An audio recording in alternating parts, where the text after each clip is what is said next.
Welcome to Inside the Pantry, the podcast where we talk about everything education, food, family and business. I'm Luke Consiglio, owner of the Pantry, and today we have the most amazing guest.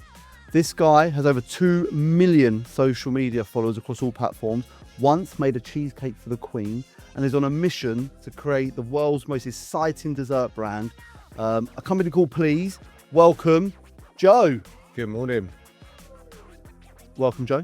How's it going? It's really good, yeah. And thanks for coming down. I'm very excited today because I've been personally following your journey for a long time.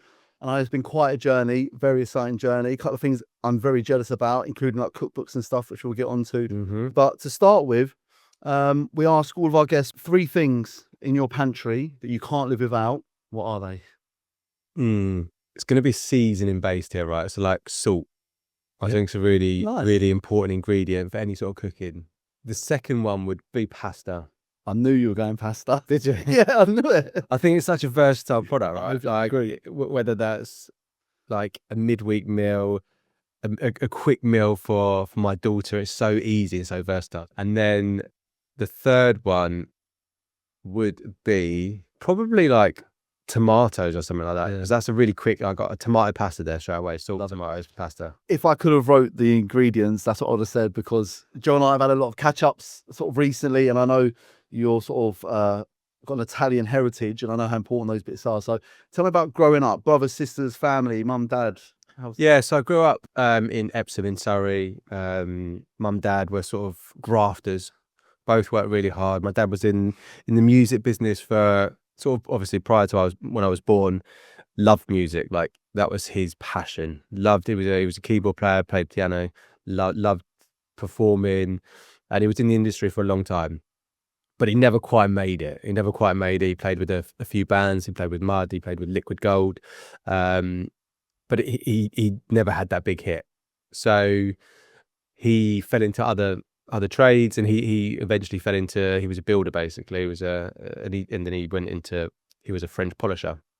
So he was a grafter. I remember him being away a lot of my childhood, either like going to gigs on New Year's Eve and my birthday, or grafting like 18 hours a day, just trying to support the family. Similarly with my mum, like she left home at 15 years old. Didn't know what she wanted to do, and just went through various jobs, and eventually ended up as a croupier in a casino in London, in Mayfair. She did that for about 15 years and then gave that up, and then obviously had me and my sister, who's 2 years younger than me, and then went back to it eventually, but did all sorts of jobs in between. So both kind of just like did what they had to do to support the family, which kind of maybe is where I get my work ethic from. I was like, I've always had this like a very strong work ethic to graft, but like home life really good, really lots of love, lots of like good family memories. Like we always had what we needed to have, but like there was always something where my dad would always talk about money and like struggles with money, and just it was always quite challenging for him. Again, probably from his background, you know, his dad moved from Italy. And they were very traditional Italians. They had the calf, and they were again very like grafters. Like, and then sort of again through my like schooling period, was always struggled with like attention. So had passions within the arts or the creative side of things. So I probably found that in secondary school, art was like a really big thing for me. Sport was a really big thing for me. So the arts and the creatives was definitely from my dad, like that music side of things. I grew up with him making music at home, and then I suppose the sports side of things came from my mum's side. My mum's dad, who got me a squash racket. The school that I went to was heavily sport focused, so I was playing rugby, cricket, badminton, all sorts of stuff on a very regular basis, and I think that controlled me and made me focus on that. Your passion clearly is food, which we'll get onto. But did you make the conscious decision not to follow into music like your dad? Was really passionate about music, but I wasn't confident enough. But I was quite a shy kid. But I'm an introvert. I'm not an extrovert at all. So when in music, it's very you're in the spotlight, right? You're a center of attention, and so for me that was the off-putting thing. But my dad taught me how to play a little bit, but it never progressed. Yeah. Because probably because of the lack of confidence. Yeah. Like I got embarrassed really easily. To say you're an introvert and here you are with over 2 million social media followers, that must be quite daunting sometimes when you've got videos that have millions and millions of views. Yeah. So how'd you get over that? Well, I think it started from a young age, I suppose. When I remember going to secondary school, and there was this time I didn't know anyone at this secondary school. So I pulled up first day, didn't know one person. My mum dropped me off, and I was like, I remember being really nervous about going in because I didn't know anyone. But I knew I just had to do it. And so I think it's kind of stemmed from that these sort of moments where you force yourself to do it. And through repetition, you get used to it, right? So it was being in uncomfortable situations, which I wish I did more and more of, because that's where you progress and learn. And then I think, eventually when I set up this business, Please, formerly known as Please Cakes, it was like, you have to get out there. And I was quite nervous about getting on camera at the start. And if I look back at some of the videos, they're awful, but it's repetition, right? You just do something more and more and more, and then you get better at it, and you learn how to deal with certain things and situations. So you're a natural now. Well, yeah, that's the thing. I'm not. I don't feel like I am at all. And I think something that we speak about across the platforms is you don't need to be super scripted or super like a presenter. Just be authentic, be yourself, and I think that's the best way to be. So you said about your dad being Italian. Is your mum English? Yeah. So did your dad come over from Italy when he was young? How did he was born over here, but went over for a period of time, then came back over. We got a house out there in northern Italy, and we used to go every single year. So I went from I was 7 months old, I think, and then we used to go every year until I was about 15. So it's a very small little town in Piacenza is the province, I suppose. And we can trace our family back like 1,000 years from the village, yeah. So it's like there's a lot of heritage there. So like 26 houses in this little village.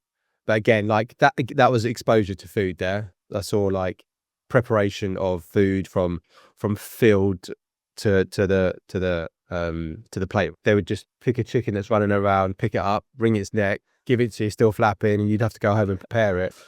We talk about quite a lot in our schools about, I guess, that children are believing that food comes from supermarkets in plastic packaging, and there is no one sees where it comes from. Yeah, no one sees where it comes from. How did you deal with that? Did you embrace that? Were you so used to it you didn't even think about it? Yeah, it was quite a natural thing, to be fair. Yeah, like we used to go fishing as well and prepare the fish and eat them as well. So I think my mum was the one that was quite shocked and being handed a chicken that's still flapping, and but I think these exposures were really important. Yeah. So I'm guessing your dad is your inspiration in terms of food then? I think culturally, yeah. The village that we were in is very old school, very traditional methods of farming and producing our own wine and all that sort of stuff that was really key, that sort of shaped my relationship with food. Has there been any particular dishes that your dad sort of growing up sort of handed down to you? You've got a daughter and one on the way. Congratulations. One on the way, yeah. One on the way. Do you pass those recipes on? Is that a big generational thing?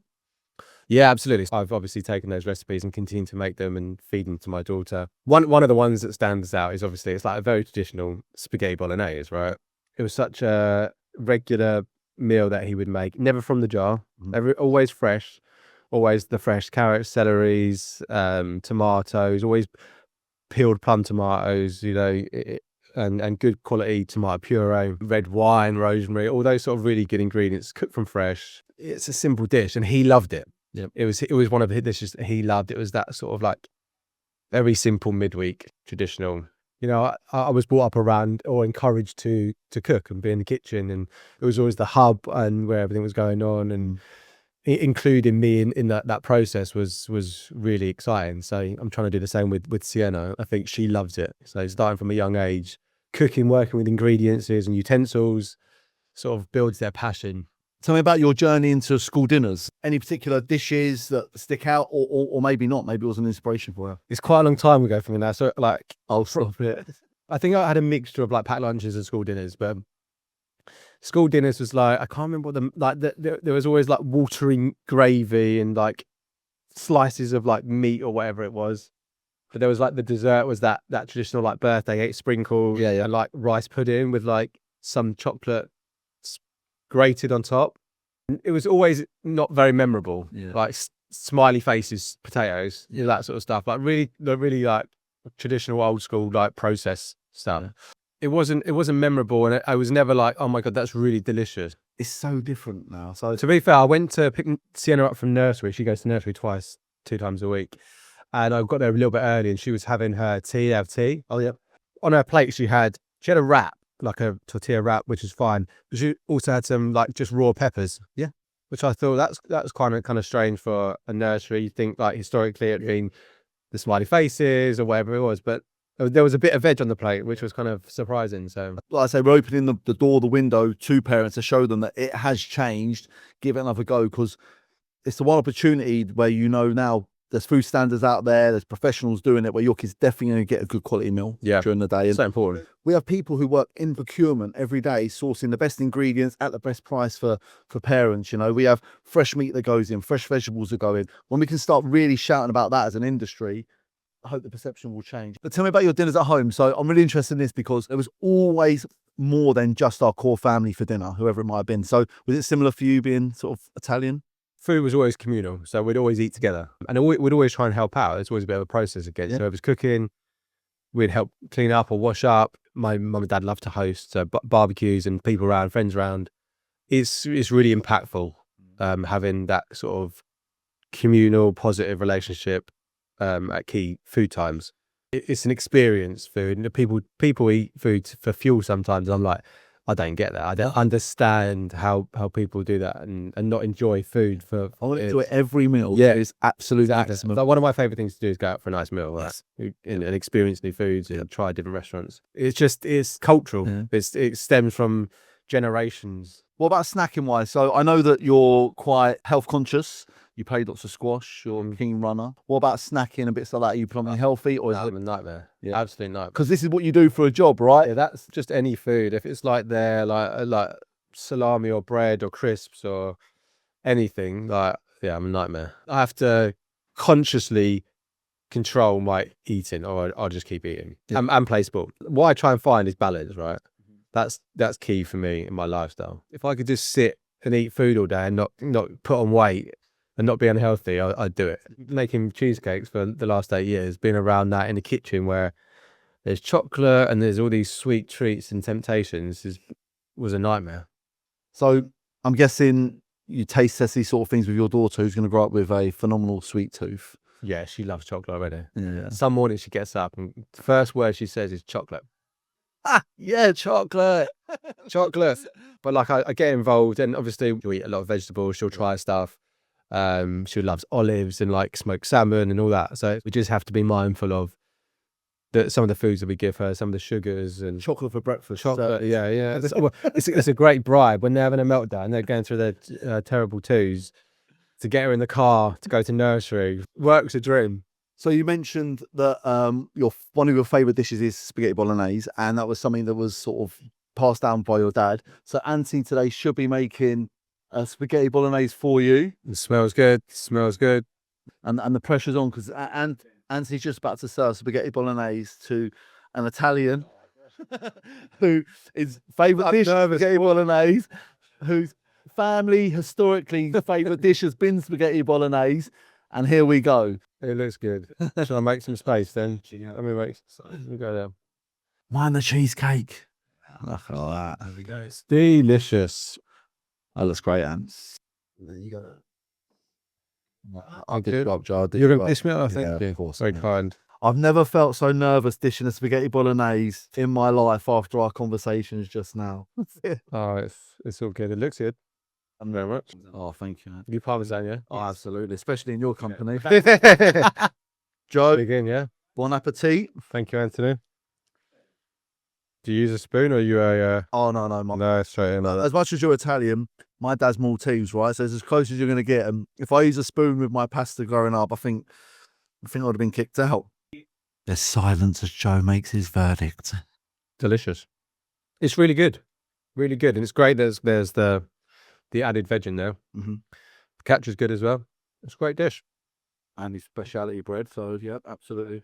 So, need to ask you about business and your journey, which has been like a really, thank you so much, Anthony, which has been a really exciting journey with a lot happening. So I want to start you sort of at the beginning, because I know you were a painter and a decorator previously. We've spoken a little bit about sort of your inspiration and whatever it might have been. And I was wondering if you wouldn't mind telling me more about this guy. We've got you a gift. So about this guy. So that's in Italy actually as well. And he's like your inspiration of starting your Yeah. He randomly made a cheesecake one Sunday after like dinner, and it was a raspberry and white chocolate cheesecake. And that prompted me, I was like, that's quite an easy dessert to make. It was like no bake cheesecake, so you didn't have to be too accurate with the measurements. Like with baking, when you're making breads and stuff like that, you normally have to be quite accurate with the measurements and the times you bake it and stuff like that. Yeah, so it was easy entry for me into the baking world. I just thought I'd give it a go. And I started making these cheesecakes and experimenting with flavors, and that kind of sparked an interest in that creative side of cooking, like that experimentation side of cooking. I started making these little pots and these little like ramekins that I used to take to the building site and get the boys to try it and say, what do you think of these flavors? And I get feedback. I started giving them out. I started making large cheesecakes, started giving them out to friends and family for birthdays and anniversaries and whatever it was, parties. And I couldn't get the base of the tin, and I was using like very basic ingredients going to the supermarkets. No real intention to sort of grow it into a business. I just loved the way it made people feel, and they loved the cheesecakes and the way they looked, and I'd get really good positive feedback. And so I did that for about 2 years. I was kind of getting better at it. I felt like I was getting better at it, although looking back now, the cheesecakes were not professional. They were like very homemade. I used to whack it in. What did I used to put them in? Like some sort of Tupperware in a bag, like, and I take it to the event. So I really wasn't thinking about it turning into a business. But I got to a point where I thought I can make a bit of extra income, a bit of a side hustle from the painting company. So I set up an Instagram account called Please Cakes, designed the logo by myself. There's in the bio, it was like DM me. I didn't have a website, didn't have an email account or anything like that. And it was just, I put it out then and I posted 6 photos on it that I'd taken in my garden on my iPhone. My intention was to sell 4 or 5 cakes a month. That was it. That was all I wanted to do. And this was like January the 3rd, 2017. And one of my friends who's got a large social media following literally shared the page very organically. I didn't ask him to do it. And he just he took one of my photos and put it onto his page and said, go, like, my mate started this cheesecake company, go and give him a follow, and it was instantaneous, right? I remember being at home on the sofa, and 3 days prior I posted these 6 photos and there was like 40 followers on it. Yeah. And then this post went out and I saw it, and then like, obviously I'm in WhatsApp groups and like people are saying like, have you seen this? Is he gonna like, what's going on? And he just started going bing, bing, bing, bing, bing, bing, bing. And it was like the following was going up. I don't know. We had 20,000 followers in 24 hours. Wow. And so I knew there was a business. Well, there was an opportunity, but I didn't know there was a business as such. So that night was obviously crazy. I didn't have a facility, so I was still operating in my parents' kitchen. No supply chain, no commercials, no recipes, nothing in place at all. So everything happened very accidentally, and I suppose that sparked the journey. But it sounds fun and exciting at the start, but in hindsight, like looking back, like if I had done a bit more planning, a bit more research into the market and understanding it and a bit more knowledge, it could have gone both ways. It could have gone 2 ways, right? It could have gone, oh, no, I don't want to do this because I know it's going to be really hard. Or it could have given me the knowledge and power to execute better than we probably did over the last 8 years, you know? So that was the start. What's that feeling like? Because this will be something that not many people go through. A lot of people. No, it was really exciting. Like I'd always wanted to do something on my own. I always wanted to build something, or like I was always trying to do something a little bit different. Like the painting and decorating, I was never passionate about. Prior to that, I was training to be a stuntman. I really wanted to do something always slightly different, you know, I wanted to achieve something. So yeah. How must have he been then? Like all of a sudden you've found something you're passionate about and you just put yourself completely out there. He must have like at some point like looked at you and been like, my God, like. Well, yeah, he didn't know what was going on really. Like we all didn't really know what was going on. That first year was probably the craziest year because I don't know. Within 3 months we had a book deal. Like 3 months of like I'm still a painter and decorator at this stage. I'm operating out of a shared kitchen in Croydon, and we're trying to write recipes, and then we're like launching into Selfridges later that year, and we're appearing on TV, you know, like on ITV This Morning, and it felt really, really exciting. Although we still weren't executing as a business properly. We were just like funding it. I was putting it on credit cards, and like there was no, I didn't have anyone around me really from like it's like that senior position to really guide me through those early stages. That your parents watching you go through, oh my goodness, like on Sunday, Joe was just knocking out a couple of cakes. On Monday, he's got a business. So how was the support from them? Or did they struggle with that? No, they loved it. They really loved it. My mum became the delivery driver. So we got a freezer van, and she grafted hard for probably 4 years, maybe 4 or 5 years. And she'd be up at 4 o'clock in the morning, picking up the cakes from the kitchen, delivering all across. Like, I remember her being really stressed at times, and it was hard because we had one van, like trying to deliver all these cakes. But it was kind of learn on the job. Like we were chucked into the deep end. I had to fail and fail fast and fail publicly. Like we were failing in front of people because we had this community. So if something went wrong, it was public knowledge. Yeah. So it was hard. It was hard, really exciting, lots going on, lots of opportunity, and it was just instantaneous, a big life changing moment. And it was tough at times because I was working 7 days a week. Yeah. For months on end, months and months and months on end, getting in at 10 o'clock at night, starting at 1 o'clock in the morning sometimes. Yeah. I was a painter and decorator. I had a stable income.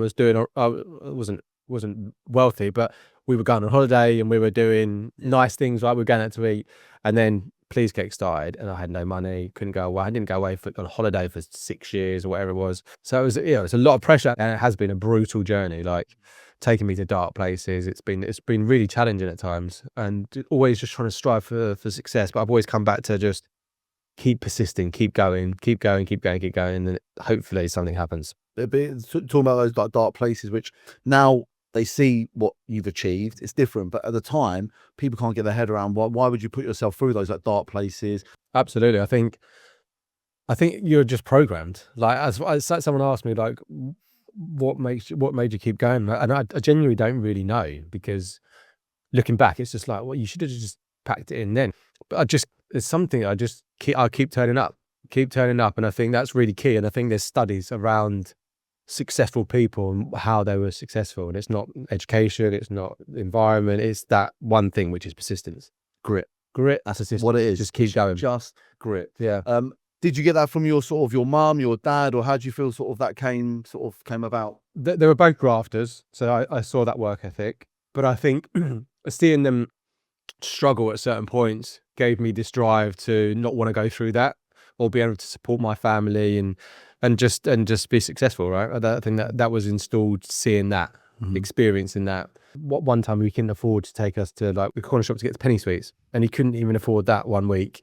And I think that was that experience, like I never want to be in that position, kind of sparked my persistence, I suppose. I can relate to that. When you see people struggle and you're part of that environment, you want to make change. As a parent myself, I want my children to be better than I am and to progress on where we are, wherever it might be. But this is why this cheesecake is particularly special for you. Well, this is the flavor combination that my dad made that sparks my interest in. He's in the photo. He's in the photo here. Yeah, this was us in Italy. How old are you there, roughly? I don't know, like 2. Nice. Yeah. 2, maybe. So Sienna's age roughly now. Sienna's age, maybe a little bit older, maybe 2. I don't know, 3. I don't know. Yeah. I can't remember. But yeah, this was the flavor combination. This is raspberry and white chocolate. Yeah. That he made. So it's like a nod to that started the whole process of. So basically, this is like an elevated version of the cheesecake that kicked it all off, and it was all sparked from a white chocolate and raspberry. Yeah, this is kind of in between of the cheesecakes that we obviously the most famous cheesecake and the most popular cheesecake that we ever made was the Fully Loaded. Yep. Which is like mountains of chocolate. So this is kind of like in between. It's a little bit more subtle, but my dad's one was probably less refined. Nice, less refined. Less refined. Done that. We also have some other cheesecakes that we want the Joe and Please seal of approval on. So we are obviously going to be launching some cheesecakes in partnership with Joe and Please in some of our schools. So they're different to this. So it's not just a cheesecake that we are putting into a bowl. So for primary schools, there's definitely a nod in terms of reducing sort of the sugar contents and more fruit in there. I think it again goes back to like my sort of like ethics around balance, like using alternative ingredients, good quality ingredients, coconut sugar, fruit, dried fruits, all that sort of stuff that you can still get that sweet hit from, but it's much healthier, right? Joe, You going with the big spoon, yeah? I'm going with the big. Oh, I've gone small spoon. I'll go big spoon. So here's my small spoon for my tea. That's it.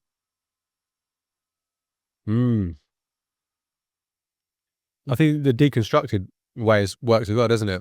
Yeah. So tell me about your Dragon's Den journey, being sort of quite shy as a person, sort of growing up, and all of a sudden you're like BBC, like prime time Scary. telly. Really scary. Again, just off the back of social media, we were getting seen, and it was the producer who contacted us and said, "Do you want to come on?"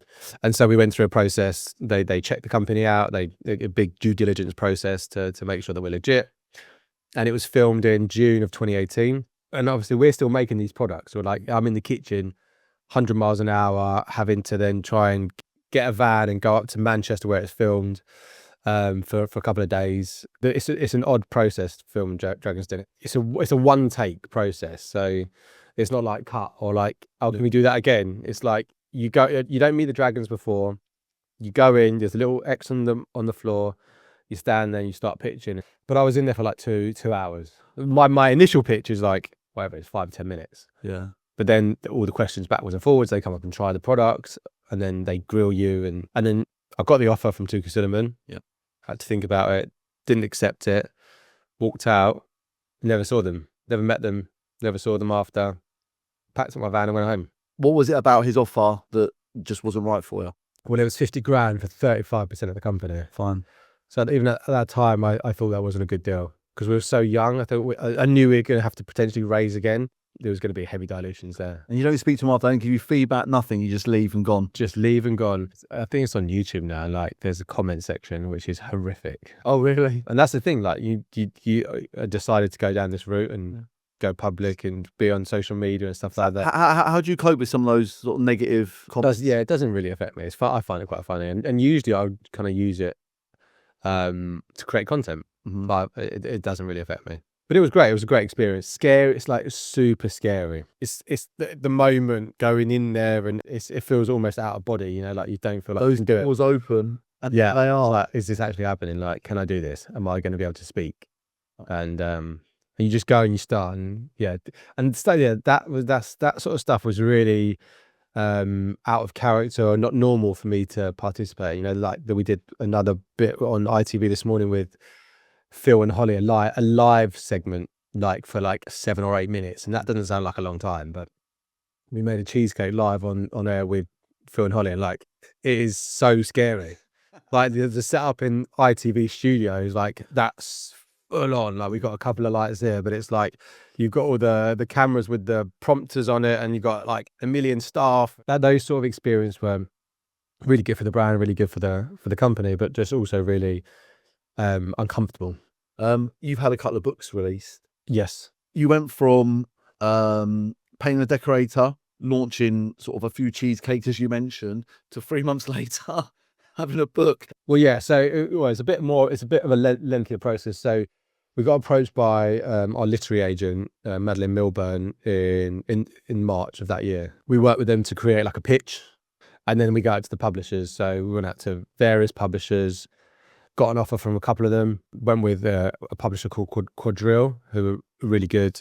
We signed with the publishers in later that year, like October, November time, like officially signed, got the like advance. And then I think I had 8 weeks to create 60 recipes. And I didn't have anyone around me. I didn't have any chefs around me. Like I didn't have any MPD. I was trying to do these by myself. They have to try them out, the publishers, and they have to try them out. So they test them, do they? They have to, yeah. Oh, fine. So you say, here's my recipes. They test it. Yeah. Short, I guess. Yeah. By March, we were doing all the food photography. So it's an incredible food photographer called Chris Kirkham who does like all the M&S adverts, all the M&S magazines, and he does everything. Does Nando's, very food based. It's got a little place in Wandsworth, and it's incredible to watch him work. He's got like the cameras are like 30-40 grand for the lens, and like those really like high quality stuff, and it's just incredible to see him how he works with his team, and the photography is incredible. And then then it got released in October of 2018. The book did a book signing, did a book launch party. So we did that at Smeg's head office in London.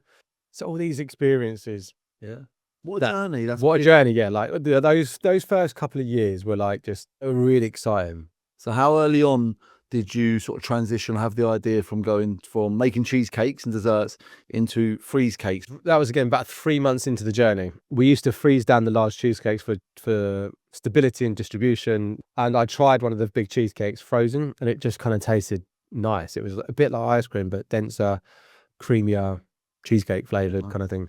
But it never materialized or came to fruition until 2020 when COVID hit and all our events closed down. We had a bit more time to develop it, and it's a unique product. But we knew that the product was really innovative, and people were loving it. And something that we're as a company really passionate about is innovation and bringing new exciting desserts to the market. And just something that creates a new experience. And freeze cakes was like completely different occasion for eating a cheesecake. Historically, it would be a large cheesecake, celebration, weekend, birthday, anniversary.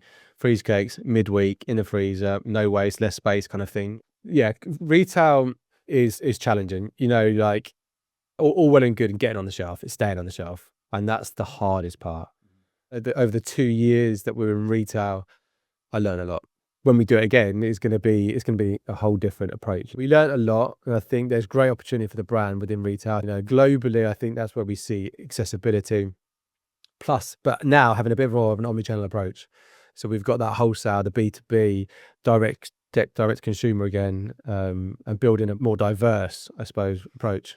So is that what's next for Please, the world's most exciting dessert brand? We're still on the same mission, is to be the world's most exciting dessert brand. So I think bringing back cheesecakes, bringing back what we're known for, and I think then just continuing our journey with innovation. You know, more products like freeze cakes, things that are going to get people talking, disrupt categories, bring new experiences and occasions to the dessert world. And that's what I love. I love that creative side of things, building something that's never been done before. So soon across the world, people will be able to buy your dad's inspired raspberry and white chocolate cheesecake. That's the dream. That's the plan. I should probably name one after him, shouldn't I? Absolutely should name after him, yeah. So Joe, before we let you go, we do something which is called the Quickfire 21. So we've got 21 questions I'm going to fire at you as quick as you can. Question number 1, favourite hot drink? Coffee, but I can't have any more. Favourite cold drink? Water. Favourite pizza topping? This is going to sound controversial, but there's this one with Domino's, and I've heard other chefs talk about it. It's the cheeseburger toppings. It's like horrendous. It's got like ground beef on it and like gherkins or like burger sauce. It shouldn't work. Yeah. Cheeseburger pizza. Yeah. Favourite breakfast? Eggs. You head into the fridge for a midnight snack. What are you grabbing? Probably chocolate or something. Favourite childhood meal? Spaghetti bolognese. Favourite cuisine? Gotta be Italian. It's got to be Italian. Or cheeseburger pizza. Or cheeseburger. Regretting that one. Favourite type of pasta dish? Can I say spaghetti bolognese again? Go. Favourite ice cream or freeze cake flavour? I love mint chocolate chip. Your favourite thing to cook? Barbecue. Guilty pleasure food? Chinese probably. Yeah, something naughty. What's your favourite barbecue food? Rib of beef. Favourite fruit? Pineapple. Favourite veg? Corn. I like corn on the That's cob. my fave. I think that's my favourite. I like corn on the cob. I'm with you there. Favourite cheese? Oh, like Stilton. Oh, Stilton. Yeah, I like cheese. Favourite dessert? Sticky toffee filling. I was thinking of putting not cheese there, the sticky toffee. Sticky toffee filling. Yeah, fine, I knew that. Favourite sandwich? I like a prawn sandwich. Nice. Like the M&S one. You know, the best ever one. Fancy. I like it. Well, Favourite egg? Poached. Favourite potato? Like parmente or something like that. You know, the little cube, loads of rosemary, like small roasted potatoes. Got a slice of toast? Oh, you're topping. Mine is, it has to be, but there's a controversy.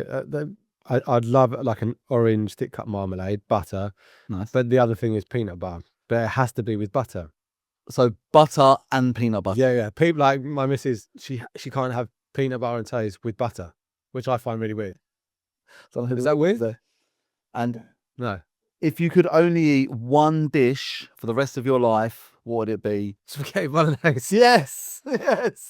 One more thing before you go, which we're asking all guests. We've actually got a book that we're going to bring over for you to sign. We're asking all our guests to put a message in there, which is one bit of advice you would give your younger self. I think the one bit of advice is put yourself in more uncomfortable situations. I think that was I think if I did more of that from a younger age, more opportunity would come and more learning and knowledge would come.